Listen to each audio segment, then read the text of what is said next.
સપ્તના મંત્ર આપણા ભૂદેવ પાસે બોલાવડાવ્યા તો તમને એમ થતું હશે કે આ શું થઈ ગયું. હમણાં જ આપણે પંચાક્ષર સ્તોત્ર અમારા ભટ્ટજી બોલ્યા.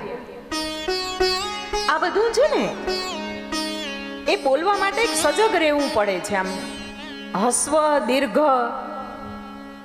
તમે જોતા હશો કે જરાક આડું અવળું થાય એટલે તરત હું પણ બોલું છું, ના હસ્વ દીર્ઘ ના ચાલે આડું અવળું. અરે એકવાર તો ઇન્દ્રને મારનારના બદલે એક ખાલી દીર્ઘ થઈ ગયું ને તો ઇન્દ્રથી મરનાર એવો વૃત્તાસુર પ્રગટ થયો હતો યજ્ઞમાં. એક ખૂબ સુંદર વાત વચ્ચે આપને કહું છું કે આ તીર્થ છે. આજે આપણા કથાનો તૃતીય દિન છે અને તૃતીય દિન એટલે મહાદેવી અને શિવજી હવે મહાપ્રલયમાંથી પ્રત્યક્ષ પ્રગટ થયા છે. એટલે હવે આજના દિવસેથી શિવ અને શક્તિની સાક્ષી થઈ એવું કહેવાય. અને ભાઈ આ તો તીર્થ ક્ષેત્ર છે એટલે એક માત્ર હું તો આપને એક આપની દ્રષ્ટિ એ તરફ લઈ જાઉં છું અને આપણા ભૂદેવને વિનંતી પણ કરું છું, મુકુંદભાઈ ભૂદેવને વિનંતી પણ કરું છું કે આ તીર્થ સ્થાને જે કોઈ પણ વ્યક્તિને, આ ભાદ્રપદ ચાલી રહ્યો છે, પિતૃઓનો માસ કહેવાય, જે કોઈને પણ પોતાના પિતૃઓનું તર્પણ કરાવવું હોય, ગંગાજીનો સુંદર કિનારો છે, આવી તપોભૂમિ છે, તો આપ સીધે સીધા આપણા આચાર્ય શ્રી મુકુંદભાઈનો સંપર્ક કરે. અને મુકુંદભાઈ તમને પણ કરબદ્ધ વિનંતી છે કે જો કોઈ આપણા ભાવિક ભક્તને એમના પિતૃઓનું તર્પણ કાર્ય કરાવવું હોય, બહુ થોડાક જ સમયમાં થતું હોય છે, કારણ કે આપ શિવ કથાની અંદર છો એટલા માટે. ઘણા બધા એવા નીતિ નિયમો એ તમને બહુ સરળતાથી આપણા મુકુંદ મહારાજ કરાવી આપશે. એટલે એમનો સંપર્ક સાધજો. શાસ્ત્ર એવું માને છે કે પિતૃઓને આપણે જ્યારે જ્યારે તર્પણ કરીએ છીએ ત્યારે પિતૃઓ અગાધ શાંતિ અનુભવતા હોય છે અને એ જ્યાં પણ હોય એ જીવને શાંતિ મળે. આપણે પણ કોઈકના પિતૃઓ છીએ. આપણને ક્યારેક ક્યારેક તમને ખબર છે કે અચાનક બધું ઘરમાં સારું હોય, બહાર સારું હોય, અંદર બહાર ઉપર નીચે આજુબાજુ બધું સારું હોય, છતાં પણ બેઠા બેઠા ક્યારેક વ્યગ્રતા વ્યાપી જાય. ખબર નહીં જીવ અંદરથી એવો કળે કે આપણને ખબર જ ના પડે શું થાય છે. ઘણી વખત એવું થાય કે કંઈ જ ના હોય પણ અંદરથી એવો ઉમંગ પ્રગટ થતો હોય, અંદરથી આપણે એટલા પ્રફુલ્લિત હોઈએ, આનંદિત હોઈએ. તો આ બધા જે આપણને આત્મિક સંસર્ગથી જે અનુભૂતિ થાય છે ને, એનું કારણ ક્યાંક અહીંયા છુપાયેલું છે. એના ઉપર વિદ્વાનો સંશોધન કરી રહ્યા છે. એટલે જો કોઈને આ કાર્ય કરવું હોય તો આપણે મહારાજશ્રીને વિનંતી કરી છે કે આપણને પૂર્ણ સહયોગ આપશે. જે ભગવાનનો શબ્દ વિગ્રહ છે એનો ઉપલો હોઠ છે એ એકાર હતો અને નીચલો હોઠ ઐકાર હતો. ઉપરની દંત પંક્તિ એ ઓકાર છે અને નીચેની દંતાવલી જે છે એ ઔકાર છે અને તાળવાના સ્થાને અમ અને અહ રહેલા હતા. ક વર્ગના 5 અક્ષરો એ ભગવાનના જમણા 5 હાથ હતા. ક વર્ગના 5 અક્ષરો ક ખ ગ ઘ ય. જો આ ક વર્ગ પછી ચ વર્ગ તમે બોલજો તો ઘરે જઈને ક ખ ગ એક જ સ્થાનેથી બોલાશે. પછી ચ બોલશો એટલે જીભ ક્યાંક આગળ આવશે. ચ, છ, જ, ઝ થશે ને. કરજો ક્યારેક. એટલું બધું ઐશ્વર્ય છે ને આ ભાષાની અંદર, આ શાસ્ત્રની અંદર. પછી તમે બોલજો ટ વર્ગ છે ને, એ ટ પણ જીભ એક જગ્યાએ જશે ને. ટ, ઠ, ડ, ઢ, ણ 5. જે ક વર્ગ છે એ ભગવાનના જમણા હસ્ત. ચ વર્ગ ડાબા 5 હાથ થયા છે. ટ વર્ગ ભગવાનના જમણા 5 પાદ થયા છે. ત વર્ગ એ ડાબા 5 પગ થયા છે. પકાર પેટ થયું છે, ભગવાનનું ઉદર છે. પકાર ફ જે છે એ ભગવાનનું જમણું પડખું થયું છે. બકાર એ ડાબું પડખું થયું છે. ભકાર એ ભગવાનની ખાંડ થઈ છે. મકાર એ ભગવાનનું હૃદય છે. મકાર ભગવાનનું હૃદય છે.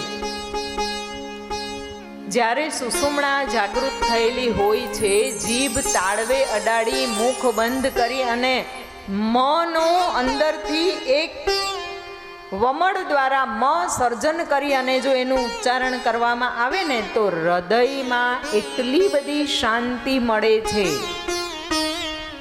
અને યોગીઓ કહે છે, જો સાંસારિક દ્રષ્ટિએ આ ઉચ્ચારણ વ્યવસ્થિત ના થાય તો પરિણામ ના આવે, પણ યોગીઓ કહે છે કે હૃદય ગુહામાં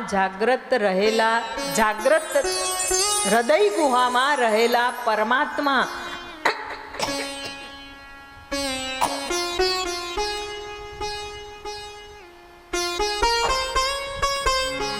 હૃદય ગુહામાં રહેલા પરમાત્મા આ મકારથી જાગૃત થાય છે અને એ મકારથી હૃદય અતિ સ્વસ્થ રહે છે. આ મ છે ને એક ફોર્સ છે. મ છે ને એ આપણા શરીરમાં વહેતો એક ઇલેક્ટ્રોનિક પ્રવાહ છે. આપણી અંદર એક્સ્ટ્રા ઇલેક્ટ્રોનિક ફોર્સ હોય. તમને ખ્યાલ છે કે હૃદય જ્યારે ડિસ્ટર્બ થાય કે બંધ થાય તો ઇલેક્ટ્રિક એક એને પ્રેશર આપવામાં આવે છે. એ મેડિકલ શબ્દો ઘણા બધા છે પણ આપણે નથી વાપરતા. એ આ મકારથી પ્રગટ થાય છે. પણ મકાર કરવાની એક સ્પેશિયલ વિધિ છે. જીભ તાળવે ચોંટાડી મુખ બંધ કરી હૃદય ગુહામાંથી એક ફોર્સ સાથે એ મકારનું જો સતત સવારે, સંધ્યાકાળે અને સવારે 2 વખત માત્ર 3 કે 5 મિનિટ, એનાથી વધારે નહીં, જો આ કરવામાં આવે ને તો હૃદય સ્પંદિત થતું તમને અનુભવાય. અને આ મકાર છે ને એ પ્રેમ અને વાત્સલ્યનું પ્રાગટ્ય સ્થાન છે. સાચો પ્રેમ અને વાત્સલ્ય પરમાત્મા સાથે જગાડવો હોય તો આ મકાર એ આપણને સંસારથી, પરમાત્મા અને સંસારની વચ્ચેની એક જે ભેદ રેખા તાણવાની છે ને લીટી, એ તાણવામાં બહુ મદદ કરશે. મકાર એ હૃદય છે. યકાર થી સકાર, ય થી સ સુધીના વર્ણો છે ને એ ભગવાનની 7 ધાતુઓ છે. ય, ર, લ, વ, શ, સ, આ જે 7 છે ભગવાનની ધાતુઓ છે. હ એ ભગવાનની નાભી છે. હકાર ભગવાનની નાભી છે. જ્યારે મોઢું ખોલી 2 હાથ આપણે હર હર મહાદેવના કરીએ છીએ ને એમ કરી અને પગને આપણે એક આસન કરતા સ્ટ્રેચિંગ કરીએ છીએ ને તો એમાં આમ પગના પંજા ઉપર ઊભા રહીએ. એમ હ હ બોલતા બોલતા આમ આગળ વધીએ અને હ હ એમ બોલતા જઈએ ને તો નાભી ખસેલી હોય એ પણ બેસી જાય છે. પેટની ગડબડ હોય, અપચો હોય, ગેસ હોય, આફરો હોય, આ બધામાં સુધારો થાય છે. આ હ છે ને, હકાર એ ભગવાનની નાભી છે, અને એનાથી ઉત્તમ એક કે આ છે ને મણિપુર ચક્ર છે. આ મણિપુર ચક્રનું સ્થાન છે અને એનો શબ્દ, એનો મંત્ર એ હ છે. મણિપુર ચક્ર જાગૃત થાય છે. ઘણા માણસોને બહુ આળસ આવે બાપા. જમીને જોકું ખાઈ જાય તો આપણને કોઈ આપત્તિ નથી. બેઠા બેઠા જોકું ખાઈ જાય તોય આપત્તિ નથી. કથામાં જોકું ખાઈ જાય તોય આપત્તિ નથી. પણ ઘણી વખત તો બસમાં બેઠા બેઠા જોકા ખાઈ જાય, ટ્રેનમાં બેઠા બેઠા. તમે જોયા છે આ મુંડી એવી હલતી હોય ને, જેને આળસ છે, જેને પ્રમાદ છે, જેને ભોજન ગયા પછી ભારે લાગતું હોય, આ ઘણું બધું છે. આ ખાલી આ શબ્દ વર્ણ પ્રગટ થયા છે ને આખા, એની અંદર એ આખું વિજ્ઞાન છુપાયેલું છે. એની અંદર તો એમ સમજો કે આખું મનુષ્ય જીવન પૂરું થઈ જાય છે, અથથી ઇતિ સુધી આવી જાય છે. અને એક શકાર છે એ પ્રાણરૂપ છે. શ્રદ્ધા અને ભાવથી ભગવાન વિષ્ણુ અને બ્રહ્માજીએ નમસ્કાર કર્યા અને આ સદબ્રહ્મે દ્રષ્ટિ કરી. અને જેવા સદબ્રહ્મે બ્રહ્મા અને વિષ્ણુ પર દ્રષ્ટિ કરીને ત્યાં તો ઓમકારથી જ પ્રગટ થયેલો 5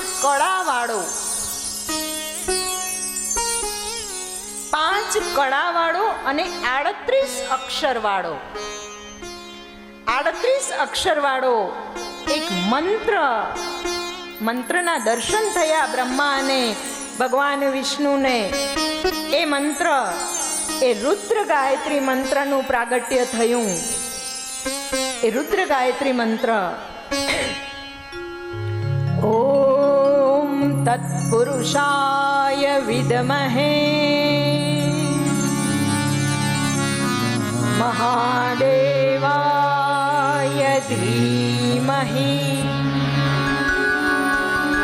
તન્નો રુદ્રઃ પ્રચોદયાત્.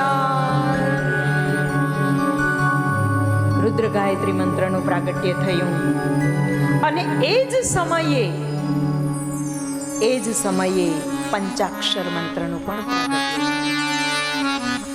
એ જ સમયે ચિંતામણી મંત્ર, જે રોગ હરણ મંત્ર કહેવામાં આવે છે, એ જ ચિંતામણી મંત્ર છે ને, એને 20 હર પુલ્લિંગ મંત્રના નામે પણ જાણવામાં આવે છે. એ 20 હર પુલ્લિંગ મંત્ર કહેવાય છે. દક્ષિણામૂર્તિ મંત્ર પણ પ્રગટ થયો. આ મંત્ર સંહિતા છે ને શિવજી સાથે એવી જોડાયેલી છે, અને આમાં એવા રિસ્ટ્રિક્શનો છે કે દરેક મંત્ર આ રીતના ઉચ્ચાર કરવાની અનુમતિ હોતી નથી. પણ આ મંત્ર તમારે જાણવા જોઈએ. આમ અનેક પ્રકારના મંત્રોનું પ્રાગટ્ય થયું છે. ભાવપૂર્ણ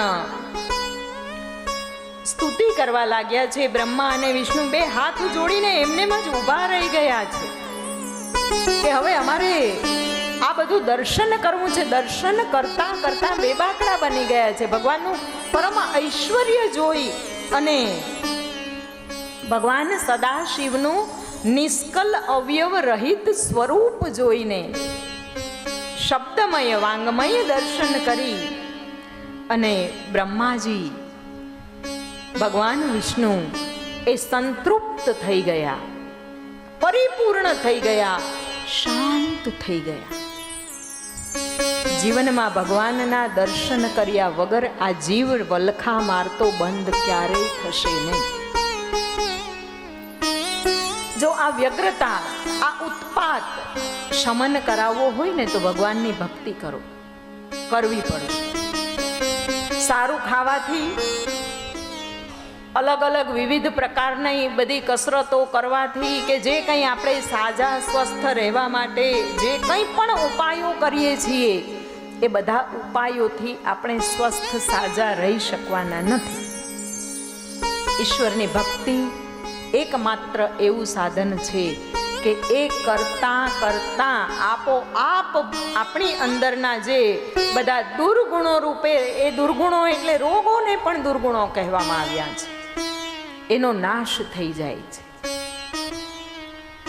બ્રહ્મા અને વિષ્ણુ એ તૃપ્ત સંતપ્ત થઈ ગયા છે.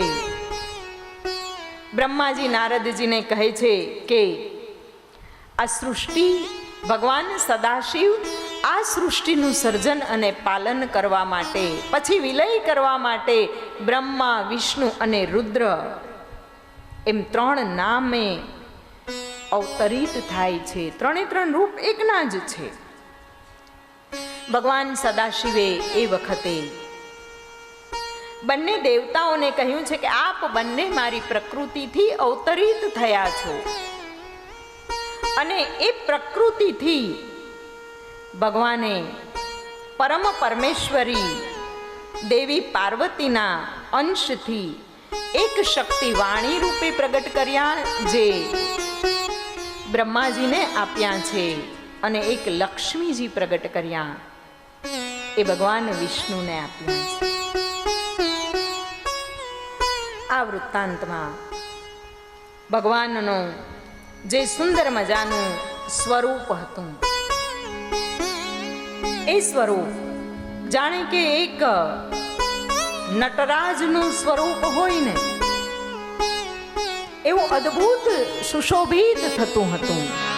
નટરાજ એટલે નૃત્ય કરતા, નટોના રાજ નટરાજ. પણ જ્યારે ભગવાને આ સૃષ્ટિનું સર્જન કર્યું ને, અલગ અલગ પ્રકારે દર્શનો આપ્યા, એ સ્વરૂપ પણ નટરાજથી કઈ અલગ નહોતું. તો આપણે નટરાજ સ્તુતિ કરીએ. જો આમ આપણે કોઈ સ્તુતિ કરીએ, કોઈ ધૂન કરીએ, એના કરતા આ ભગવાન સદાશિવના સંસર્ગમાં, એટલે શિવ મહાપુરાણ એ સાક્ષાત ભગવાન શિવનું વાંગમય સ્વરૂપ છે, એના સાનિધ્યમાં જો આપણે આ બધી સ્તુતિઓ કરીએ ને, આ સ્તુતિઓનો આગ્રહ એટલા માટે રાખીએ છીએ. આપણે આપણા લૌકિક ભજન સ્તુતિઓ બહુ ઓછી એટલા માટે લઈએ છીએ કે જો આ બધાનું પઠન થાય ને તો આપણને વાસ્તવિક આનંદ પ્રાપ્ત થાય છે.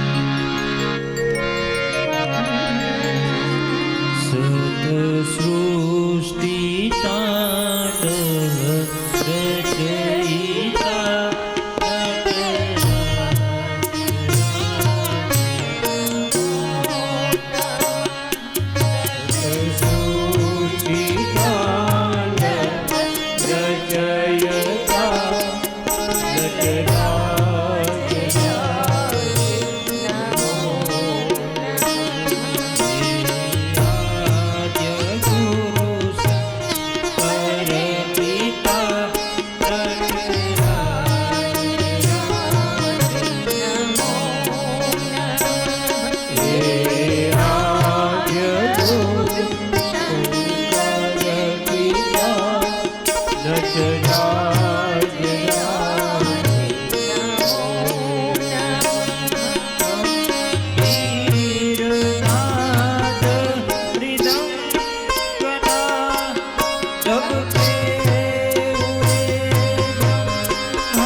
વિષનાગમાલા કંઠમાં વિષનાગમાલા કંઠમાં સતસુચિતા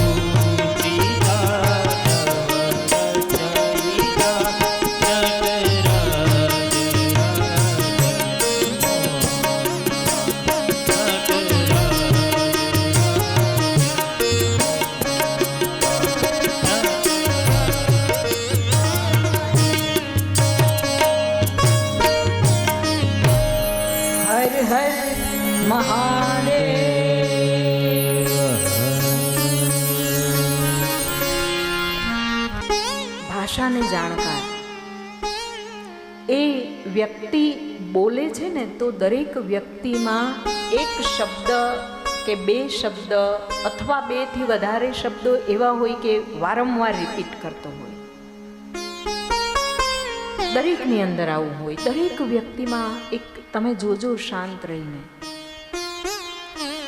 એના પરથી એ વ્યક્તિનું સંપૂર્ણ જીવનનું એનાલિસિસ કરીને આપે. અને એ એવું એનાલિસિસ હોય છે ને કે જ્યોતિષ એના ઉપર આમ સંશય ના કરી શકે એવું અદ્ભુત છે. આ સ્વર શાસ્ત્ર નહીં, આ શબ્દ શાસ્ત્ર છે. એટલે આ શબ્દો છે ને જેટલા બને એટલા ઓછા પ્રવાહિત કરવા અને પૂરેપૂરો કંટ્રોલ રાખીને સારા શબ્દો જ પ્રવાહિત કરવા. એક પણ નબળો શબ્દ જો ગયો ને તો એની અસર તમારામાં છોડતો જ જાય છે. નબળો શબ્દ તમારામાંથી પ્રગટ થાય ને એટલે નબળી અસર છોડતો જ જાય છે. એટલે અવિવેક પૂર્ણના જે શબ્દ હોય ને એને સંતાડી રાખવામાં જ માલ છે ભાઈ. સુંદર શબ્દોના સ્વામી બનો ને, શું વાંધો છે? સુંદર શબ્દોના સ્વામી બનો ને, શું લઈ જવું છે? વૈરાગ્યની વાત નથી કરતી કે બધું છોડી છાડીને સીતારામ સીતારામ, પણ સુંદર શબ્દના તો સ્વામી બની શકીએ. શિવ સંહિતા ખરેખર ઉત્કૃષ્ટ સંહિતા છે. અને એના પછી બ્રહ્માજી નારદજીને 3 નેત્રવાળા દેવની ઉપાસના, આમાં જ ત્રંબકમ યજામહે મંત્ર મૃત્યુંજય મંત્રના પણ ફરીથી દર્શન થયા. એક મૃત્યુંજય મહામંત્રના દર્શન થયા. મહાકાલ સ્વરૂપે શિવ અને શક્તિનું વિભાજન થયું. અંદરથી મૃત્યુ મહાકાલ પ્રગટ થયા અને ત્યારે એનાથી બચવા માટે ત્રયંબકમ યજામહે. એવું નથી કે મંત્રનો જપ માત્ર આપણને બચાવે, ના, એ તો એક મોટી સાધના છે. માત્ર એક ત્રંબકમ શબ્દનું જ આપણે જો અર્થઘટન જોઈએ ને તો કાલે એક ત્રંબકમ શબ્દનું જ અર્થઘટન કેટલા બધા સ્વરૂપોમાં જોયું હતું. એટલે આ તો શબ્દ સંહિતા છે, એનું પણ પ્રાગટ્ય થયું. ભગવાન સદાશિવે બ્રહ્માજીના 3જા નેત્રના સ્થાનમાંથી રુદ્ર સ્વરૂપે અવતરણ કરાવ્યું છે પોતાનું. અને બ્રહ્માજીએ પોતાના પુત્ર દક્ષને કહ્યું છે કે એ રુદ્ર માટે તમે માં ભવાનીને, માં જગદંબાને પ્રાર્થના કરો, વિનંતી કરો કે એ પણ આ ધરતી પર તમારા માધ્યમથી તમારા પુત્રી બનીને અવતરિત થાય, કે જેથી કરી અને સદાશિવ આ ધરતી પર, આ ધરાતલ પર માનવ કલ્યાણ અર્થે, ઋષિ મુનિઓના કલ્યાણ અર્થે, તપના કલ્યાણ અર્થે પધારે. અને એ સમયે દક્ષ એ દક્ષનું પણ પ્રાગટ્ય છે. મનુ અને શત્રુપાનું બ્રહ્માજીના શ્રી વિગ્રહના બે ભાગ થયા. ડાબા અંગમાંથી શત્રુપા દેવી, જમણામાંથી મનુ મહારાજ પ્રગટ્યા છે. મનુ મહારાજ અને શત્રુપા દેવીના પણ વંશનું વર્ણન છે. અને એમાં જે દક્ષ પ્રજાપતિ એ બ્રહ્માજીના માનસ પુત્રોમાં પ્રગટ થયા હતા, એ ભગવાન સદાશિવના રુદ્ર સ્વરૂપ માટે એમને સેવી શકે એવા જગદંબાનું તપ કરી રહ્યા છે. અને એ પહેલા સૂતજીએ કહ્યું કે સૂતજીને ઋષિ મુનિઓએ પ્રશ્ન કર્યો કે ભગવાન તો કૈલાસમાં વસતા હતા, તો એ કૈલાસમાં વસવા શા માટે ગયા? એમણે કાશી ક્ષેત્રનું નિર્માણ કર્યું અને પછી કૈલાસમાં કઈ રીતે ગયા? એ સમયે પણ બ્રહ્મા અને નારદજીનો જે સંવાદ છે એનું વર્ણન કરે છે કે ભગવાન શિવ કૈલાસમાં ક્યારે ગયા? એના અનુસંધાનમાં એક ગુણ નિધિની સુંદર મજાની રૂપકાત્મક વાતનું વર્ણન છે કે જૂના સમયમાં કામ્પિલ્ય નામને એક નગર હતું. નગરનું નામ હતું કામ્પિલ્ય. ત્યાં યજ્ઞદત્ત નામનો એક બ્રાહ્મણ હતો, અગ્નિહોત્રી બ્રાહ્મણ. એ અગ્નિહોત્રી બ્રાહ્મણ એ યજ્ઞ વિદ્યામાં કુશળ હતો, વેદ વેદાંતનો જ્ઞાતા હતો અને ચંદ્ર જેવી શીતળ પ્રકૃતિ વાળો હતો. અને એ દીક્ષિત બ્રાહ્મણ હતો. એક હોય છે દીક્ષિત અને એક હોય છે શિક્ષિત. બેમાં બહુ ફેર હોય છે. માનવ જીવનમાં પણ સહજ રીતે દીક્ષિત અને શિક્ષિત હોય છે. કથાનું શ્રવણ કરવા બેસો એટલે દીક્ષિત થઈને બેસવું. જુઓ, જે શિક્ષિત હોય છે ને એનામાં અહંકાર હોય, એનામાં હું પણ હોય, એનામાં મત્સર હોય, મોહ હોય, અહંકાર હોય, બધું જ હોય કે મેં આટલી મોટી શિક્ષા લીધી છે ને હું અહીંયા પહોંચ્યો છું, મને આ આવડે છે, મને આ ખબર છે, મને આ ખબર છે. આને કહેવાય શિક્ષિત. કે મારું આ ડેઝિગ્નેશન છે, મારો આ હોદ્દો છે, આને કહેવાય શિક્ષિત. પણ દીક્ષિત હોય એની પાસે બધું જ હોવા છતાં પણ કંઈ હોતું નથી. એ સરળ હોય, એ ગર્વ રહિત હોય, એ શાંત પ્રકૃતિ વાળો. એ બેઠો હોય ને તો તમને ખબર ના પડે કે આને પાસે આટલું બધું હશે, આ ડિગ્રી હશે, કે આ હશે, કે તે હશે, કે જે હોય એ. આપણા શાસ્ત્રમાં એવું કહેવામાં આવ્યું છે ને કે અધૂરો ઘડો એને કહેવામાં આવે શિક્ષિત. શિક્ષિત જે કંઈ પ્રાપ્ત કર્યું છે એને કોઈકના શરણે ધરે એને કહેવાય દીક્ષિત. ક્યાંક તો શરણાગતિ સ્વીકારવી પડે ને. અને જેણે ક્યાંય શરણાગતિ ના સ્વીકારી હોય ને, પોતે જ આમ તંબુ ખેંચીને ઊભા હોય ને, એ બધા દુઃખી છે. કલિકાલમાં દુઃખ વધવાનું પ્રમુખ કારણ શું? તો કે બધાય પોતપોતાના મનથી રાજા છે, કોઈને પ્રજા થવું જ નથી.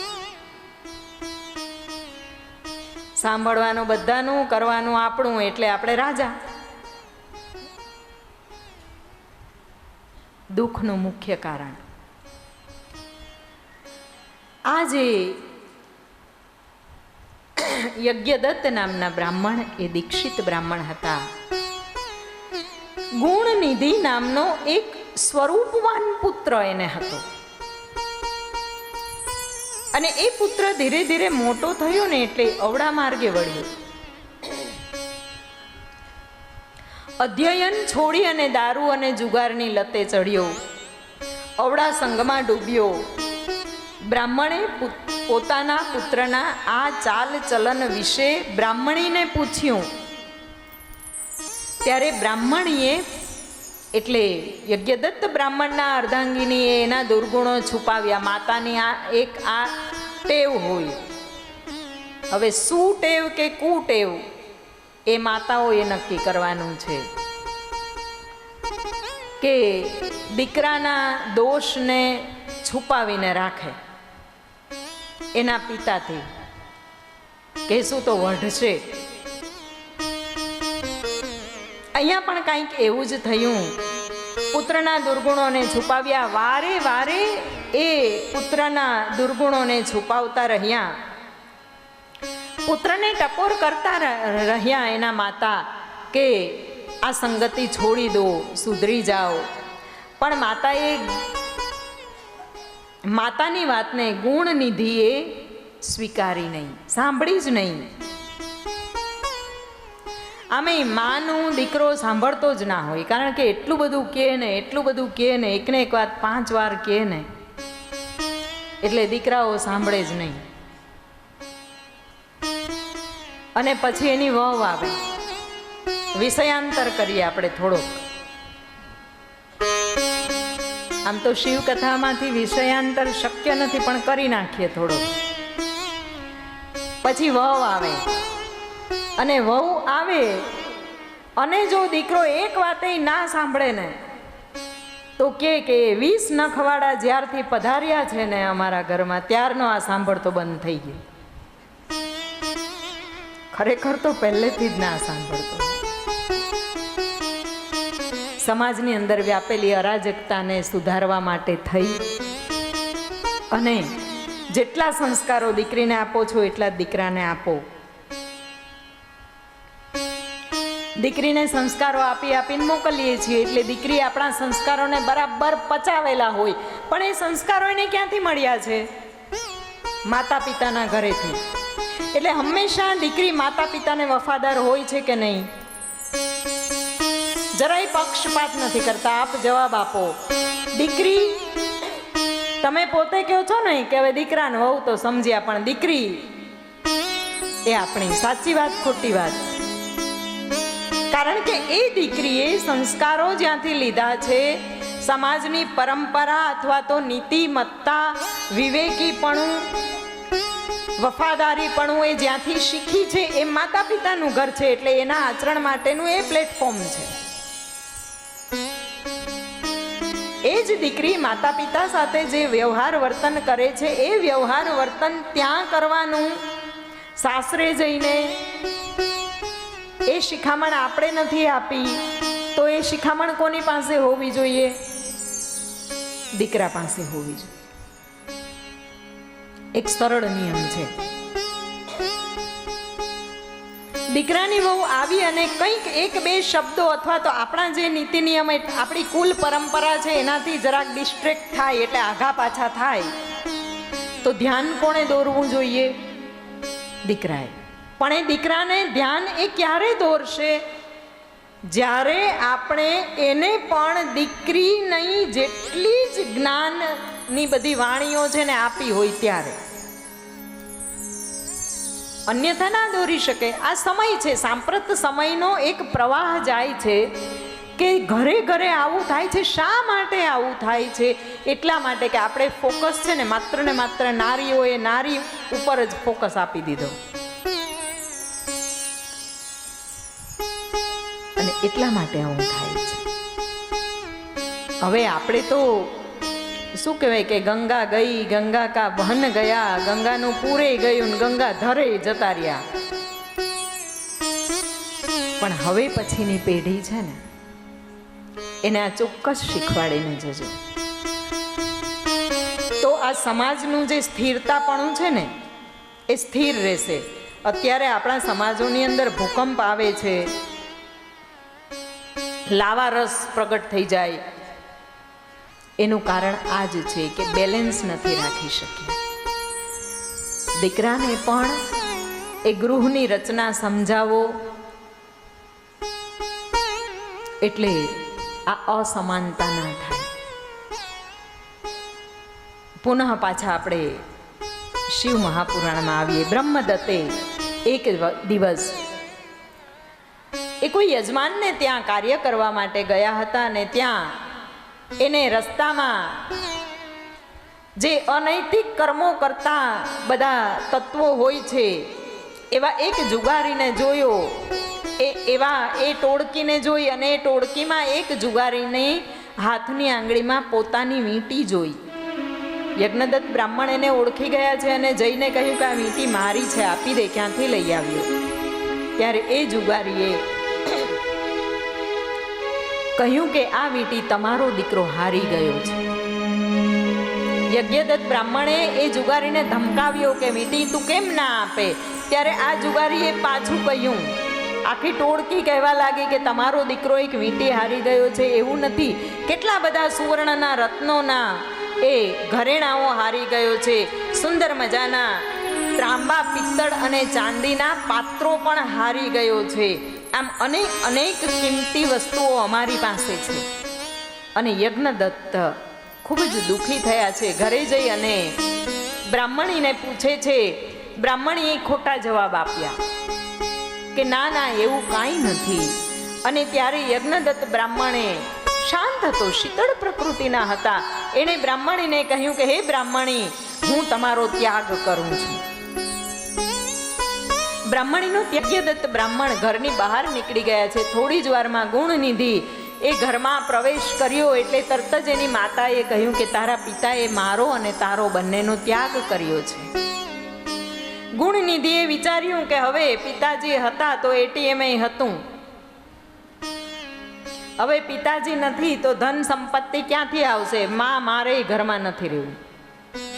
ગુણનિધિ પણ ગૃહ ત્યાગ કરી અને ઘરની બહાર નીકળી ગયો છે. પુત્રના 4 પ્રકાર છે. શ્રીમદ ભાગવતજીમાં વર્ણન કરવામાં આવ્યા છે. એક શત્રુ પુત્ર, ઋણાનુબંધ પુત્ર, ઉદાસીન પુત્ર અને સેવક પુત્ર. આ કર્મ અને પ્રારબ્ધના લેખાજોખા જે થાય ને એમાં 4 પ્રકારની સંતતિ પ્રાપ્ત થાય. ઘણું બધું કરવા છતાં પણ જો પુત્ર આપણો શત્રુ થઈને ઊભો રહે ને તો સમજવું કે આ શત્રુ પુત્ર જ છે. આપણા કંઈક કર્મના બરાબર પ્લસ માઇનસ ને ઇક્વલ ટુ 0 કરવા માટે જ આવ્યો છે. 4 પ્રકાર સુંદર ભાગવતજીમાં વર્ણન કરેલા છે. આ ગુણનિધિએ પણ ગૃહ ત્યાગ કર્યો અને એ ખૂબ જ નિરાશ થઈ અને ઘટાદાર વૃક્ષની નીચે બેઠો. એ ઘટાદાર વૃક્ષની નીચે બેઠો એટલે એને નિંદ્રા આવી ગઈ. આમે આળસુ તો હતો જ. અને જેવો જાગ્યો ને એને ખૂબ જ ભૂખ લાગી. અતિ ક્ષુધા વ્યાપી વૈભવી અને વિલાસી જીવન જીવેલા ગુણનિધિથી ભૂખ સહન ના થઈ અને તે આમ તેમ જોવા લાગ્યો. એવામાં તો સંધ્યા ઢળવા આવી હતી અને એક શિવ ને પૂજવા માટે એક પરિવાર જઈ રહ્યો હતો. એની સાથે ભોજન સામગ્રી હતી. આ ગુણનિધિ એ શિવનું પૂજન કરવા જતા પરિવારની પાછળ પાછળ જવા લાગ્યો. એ પરિવારે શિવ મંદિરમાં જઈ ભગવાનનું પૂજન કર્યું, અર્ચન કર્યું, નૃત્ય ગાન કરી અને નૈવેદ્ય ધરાવી નૈવેદ્યને આરોગી અને ત્યાં મંદિરના જ બાહ્ય પરિસરમાં શયન કર્યું. ગુણનિધિ મોકો જોતાની સાથે બધા જ નિંદ્રાધીન થયા હતા. ગુણનિધિ આવ્યો, શિવ મંદિરમાં પ્રવેશ કર્યો, પણ શિવ મંદિરમાં જે દીપક કરેલો હતો, દીપક પ્રગટાવેલો હતો, એ દીપક ઝાંખો થઈ ગયો હતો. બ્રાહ્મણ પુત્ર હતો, થોડીક તો ખબર હોય. એ જ ગુણનિધિએ પોતાના જ વસ્ત્રની એક લીર કરી અને એને દીવામાં મૂકી અને એ દીવાને પ્રકાશિત કર્યો. પ્રકાશમાં વધારો કર્યો છે અને એ પ્રકાશની સાથે એણે એ શિવને ધરાવેલું જે નૈવેદ્ય હતું એ નૈવેદ્ય પોતે આરોગી લીધું. નૈવેદ્ય આરોગી પુષ્ટ થઈ ક્ષુધા સમન કરી અને જેવો એ બહાર નીકળવા જતો હતો ત્યાં તો પરિસરમાં આરામ કરતા સૂતેલા એક વ્યક્તિને એનો પગ લાગી ગયો. એ વ્યક્તિ જાગી ગયો. બધા જ હો હો થઈ ગયો. બધા ઉઠી ગયા અને એ ગુણનિધિને એવો માર માર્યો કે એ ગુણનિધિ ત્યાં મૃત્યુ પામે છે. એને શિવના પાર્ષદો લેવા માટે આવે છે. ભગવાન સદાશિવની પાસે જાય છે અને એણે માત્ર આટલું કર્મ કર્યું હતું કે શિવનું વ્રત કરનાર વ્રતીઓને જમાડીને એ જમ્યો. છેલ્લે અનાયાસે ભક્તિ થઈ ગઈ, અનાયાસે સત્કર્મ થઈ ગયું. આપણે અહીંયા ગંગા તટે આવ્યા છીએ તો તર્પણ થાય તો અનાયાસ સત્કર્મ કહેવાય. વિચારીને નહોતા આવ્યા. કદાચ આ શિવ મહાપુરાણના 1-2 શબ્દ આપણી અંદર ઉતરી જાય તો એ અનાયાસે લાભ થઈ ગયો કહેવાય. કોઈક નિયમ લેવાઈ જાય તો અનાયાસે મળ્યું કહેવાય. બાકી આનંદ મંગલ તો છે. જીવનના 12 દિવસ અહીંયા આપણે આવવા જવાના અને અહીંયા રહેવાના. એ 11 દિવસ જીવનમાં એટલા બધા સુંદર આપણા જાય કે જાણે કે આપણી લાઈફ છે ને એ ચાર્જ થઈ જાય. આટલો ફાયદો તો છે જ, પણ બાકીનું જે એક્સ્ટ્રા આપણે જે કંઈ પ્રાપ્ત કરીએ ને એ બધું અનાયાસે.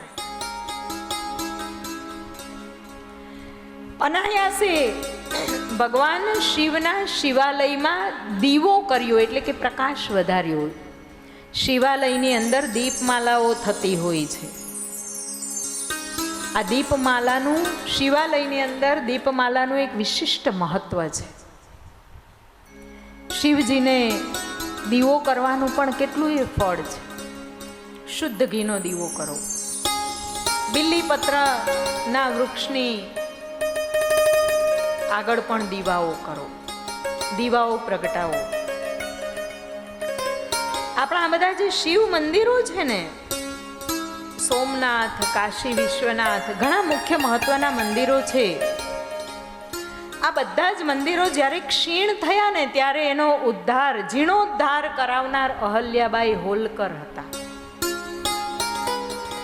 આખું બહુ વિસ્તૃત વાત છે પણ સમય આપણને ના પાડે છે. આ અહલ્યાબાઈ હોલકરે દરેકે મંદિર, આ સોમનાથનો જીર્ણોદ્ધાર જો કે પછી પાછળથી એ થયો છે પણ એમના દ્વારા થયો છે. અહલ્યાબાઈ હોલકરના રાજકોષમાંથી ધન આવ્યું. ઘણા બધા શિવાલયોનો જીર્ણોદ્ધાર, એમાં કાશી વિશ્વનાથનો પણ સમાવેશ થઈ જાય છે. અને અહલ્યાબાઈ હોલકરે અખંડ દીવાઓની જવાબદારી, દીવાઓ કરવા માટે જેટલું ધન ખર્ચા એ બધું ત્યાંથી આવતું હતું. કેવા અદ્ભુત નારી, શિવ ભક્ત હતા, પરમ શિવ ભક્ત, અતિ પરાક્રમી નારી હતા. સમય મળશે તો વાત કરશું. એટલે શિવાલયમાં દીપક કરવાનું એક બહુ અનેરું મહાત્મ્ય છે. એણે ખાલી શિવ મંદિરમાં, શિવાલયમાં પ્રકાશ કર્યો, બધાને ભોજન કરાવ્યા, પછી ભોજન કર્યું અને શિવ મંત્રનું શ્રવણ કર્યું. જે ભક્તિ શિવ પરિવાર દ્વારા થઈ હતી એનું શ્રવણ કર્યું અને એના લીધે એના પર આ સૂક્ષ્મ ભક્તિથી એના પર ભગવાન ભોળાનાથની કૃપા થઈ અને એ કૈલાસનો અધિકારી થયો. શિવ પાર્ષદો એને દિવ્ય વિમાનમાં લઈ ગયા અને બીજા જન્મે આ જ ગુણનિધિ કલિંગ દેશના અરંદમ રાજાનો પુત્ર થયો, અપગ્રેડ થયો. આપણે આપણા જીવનમાં એવા કાર્યો કરીએ છીએ કે નીચે જઈએ. કાર્ય એવા કરો કે થોડાક ઉપર આવે. એવા ઘરમાં આપણો હવે પછીનો જન્મ થાય કે એ ઘરમાં પહેલેથી જ પ્રભુના ગુણગાન ગવાતા હોય. બસ પહેલી આ જ વસ્તુ માંગવી હો. આ ધન ને લક્ષ્મી ને રૂપિયા ને સંપત્તિ ને તો આવે ને જાય, પણ એક ભગવાનનું નામ હશે ને તો બધું થઈ પડશે. અરંદમનો પુત્ર, એનું નામ દમ પાડવામાં આવ્યું છે. બાળપણથી જ શિવ ભક્ત. રાજ્યાભિષેક થયો એટલે આ દમ જે હતો, રાજા દમ, એણે શિવ ભક્તિનો પ્રચાર કર્યો. રાજ્યના તમામ શિવાલયોમાં અખંડ દીવાઓ પ્રજ્વલિત કરવાનો, અને એ દીવાઓ પ્રજ્વલિત કરવા માટે જે કંઈ ધનની જરૂર પડે એ ધન રાજકોષમાંથી આપવા લાગ્યો છે. અને આમ થતા થતા કાળક્રમે રાજા અરંદમના પુત્ર દમનું પણ પંચમહાભૂતનો દેહ વિસર્જિત થઈ ગયો. ત્યારે ત્રીજો જન્મ એનો, જ્યાં મણિમય રત્નદીપો પ્રકાશી રહ્યા હતા ત્યાં અલકાપુરીની અંદર કુબેર તરીકે થયો. આ ગુણનિધિ ત્રીજા જન્મએ કુબેર નામે પ્રગટ થયા છે, જન્મ્યા છે. એ અતિશય, અને એ કુબેરે અતિશય તપ કરવા માટેનો નિશ્ચય કર્યો અને કાશીમાં તપ કરવા માટે ગયા. કાશીમાં તપ કરવા ગયા ત્યાં એણે ચિત્તરૂપી દીવાઓ પ્રગટાવ્યા. જુઓ, ચિત્તરૂપી દીવાઓ એટલે કે એટલા બધા એલર્ટ, એટલા બધા જાગૃત. આપણે વાત કરીએ છીએ ને કે શા માટે એક શબ્દ પણ આગો પાછો પડવો જોઈએ, શા માટે એક પણ કર્મ આપણાથી એવું આડું અવડું થાય, બીજાઓ કરે છે તો આપણે સ્થિર રહેવું. આ બધી જાગૃતિની વાત છે. અને આટલી એલર્ટનેસ આવે ને એના માટે આ સંસ્કૃત ભાષા છે કે શાસ્ત્ર છે કે શ્લોક છે કે આ કર્મકાંડ છે, વિધિ વિધાનો છે, એ આપણી જાગૃતિ માટે છે, બીજું કાંઈ જ નથી. બધા કે અમે તો કાંઈ કરતા નથી, અમે તો તીર્થમાંય ના જઈએ ને અમે તો મંદિરોમાંય ના જઈએ ને અમે તો બાવાઓને ના ઝૂકીએ. ના ઝૂકો ને, કોણ કહે છે? ના સેવા કરો ને, ના પૂજા કરો ને, ના મંદિરમાં જાઓ ને, ભગવાન ક્યાં કહેવા માટે આવે છે? કે છે કે તોય અમારી તો ચડતી ને ચડતી જ છે. વાત સાચી, ચડતી હશે. તમારા પાછલા કર્મો જે હશે ને એના પ્રારબ્ધ ભોગવી લેશો તમે. પણ આ જન્મમાં તો કંઈક કરો, આ જન્મમાં તો જાગૃતિ લઈ આવો. આ સ્થૂળ દેહ છે ને, આ સ્થૂળ દેહ એનામાં જાગૃતિ છે નહીં. જ્યારે ચેતના આવે ને ત્યારે જાગૃતિ આવે. તો આ બધા જ ક્રિયાકલાપો એ ચેતના લઈ આવવા માટેના છે. કુબેરે કાશીમાં જઈ ચિત્તરૂપી દીવાઓ પ્રગટાવ્યા છે. અનન્ય ભક્તિ, ભગવાન શિવની શરણાગતિ સાથે ધ્યાનનો આરંભ કર્યો છે. પવિત્ર સ્થાન કર્યું, શિવલિંગ સ્થાપી. આ કાશીમાં છે ને ઘરે ઘરે શિવલિંગો સ્થાપેલી હોય, દરેક ઘરે. કાશીનો કંકરે શંકર છે. શ્રદ્ધા ભાવથી પૂજન આરંભ કર્યું. તપના લીધે એનો દેહ દુર્બળ બન્યો છે, છતાંય તપ છોડ્યું નહીં. પ્રગાઢ તપથી શિવ અને પાર્વતી પ્રસન્ન થયા અને વરદાન માંગવા કહ્યું છે. જ્યારે શિવ અને પાર્વતી પ્રસન્ન થયા, પ્રગટ થયા, ત્યારે ગુણનિધિની આંખ ખુલતી નહોતી. કારણ કે ભગવાન સદાશિવ અને મા ભવાનીનું તેજ એટલું બધું અસહ્ય હતું. ત્યારે ભગવાન સદાશિવે કુબેરના મસ્તક પર હાથ મૂક્યો છે. કુબેરની આંખ ખુલી, પ્રણામ કર્યા, દંડવત કર્યા છે. ભગવાન ચંદ્રશેખરે કુબેરને હજી કંઈ માંગ્યું તો છે જ નહીં, પણ ભગવાને હાથ મૂકતાની સાથે કુબેરને તું ધનના ભંડારનો અધિપતિ થા અને યક્ષોનો મહાન રાજા બન.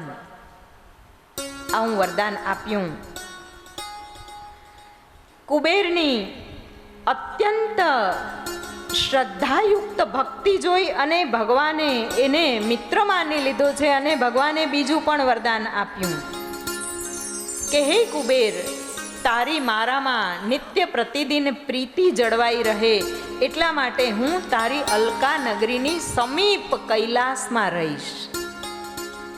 અને ત્યારથી ભગવાન સદાશિવ, ભગવાન પિનાક પાણી એ કૈલાસમાં વસવાટ સ્વીકાર્યો છે.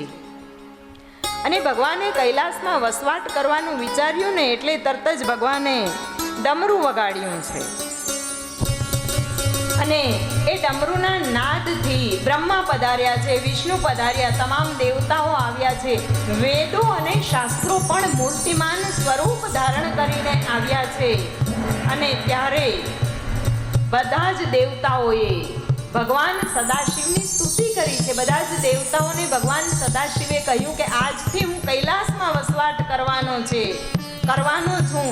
અને એ સમયે તરત જ વિશ્વકર્માજીએ કૈલાસના શિખર પર સુંદર મજાના શિવ અને શક્તિના નિવાસ સ્થાનની રચના કરી છે. ભગવાન પધાર્યા ત્યાં એ નિવાસ સ્થાનમાં વસવાટ કર્યો છે અને દેવતાઓએ ઉત્તમ ઉત્સવ ઉજવ્યો છે. આપણે પણ 5 મિનિટ માટે शिव शंकर को जिसने पूजा, शिव शंकर को जिसने पूजा उसका ही उद्धार हुआ. अंतकाल के भवसागर में उसका बेड़ा पार. भोले शंकर की पूजा करूं, ध्यान चरणों में इसके धरो. हर हर महादेव शिव शंभो, हर हर महादेव शिव शंभो, हर हर महादेव शिव शंभो, हर हर महादेव शिव शंभो. महादेव महादेव महादेव.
ભક્તિ કરવી છે ભોળાનાથની હે મારે ભક્તિ કરવી છે ભોળાનાથની રે રહો.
મંદિર મહેલાતી સબે સુહાતી લડકાતી લડકાતી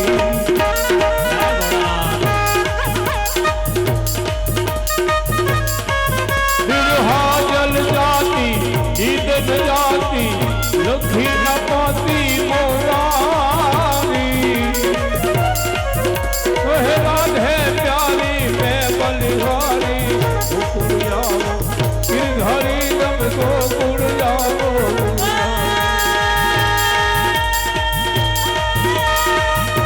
અમે તારા નામની રે ભોળા તારા નામની રે અમે તારા નામની રે શંકર તારા નામની રે ધૂણીને દખાવી બેની અમે તારા નામની ધીરે ધૂણીને દખાવી બેની અમે તારા નામની હો અમે તારા નામની હો અમે તારા નામની. ઓમ નમઃ પાર્વતી પદે હર હર મહાદેવ. શિવ તાંડવ માં સતી યજ્ઞકુંડની અંદર પોતાની યોગાગ્નિથી દેહ વિલય કરે છે. આ બધા જ સુંદર સુંદર પ્રસંગોની ઝાંકી સાથે આજનો પ્રથમ સત્ર તૃતીય દિવસના પ્રથમ સત્રને આપણે અહીંયા વિરામ આપીએ છીએ. બોલીએ શિવ મહાપુરાણને સોમનાથ મહાદેવની ગિરનારી મહારાજની કાલી કમલી વાલે મહારાજની સદગુરુદેવની ઓમ નમઃ પાર્વતી પદે હર હર મહાદેવ.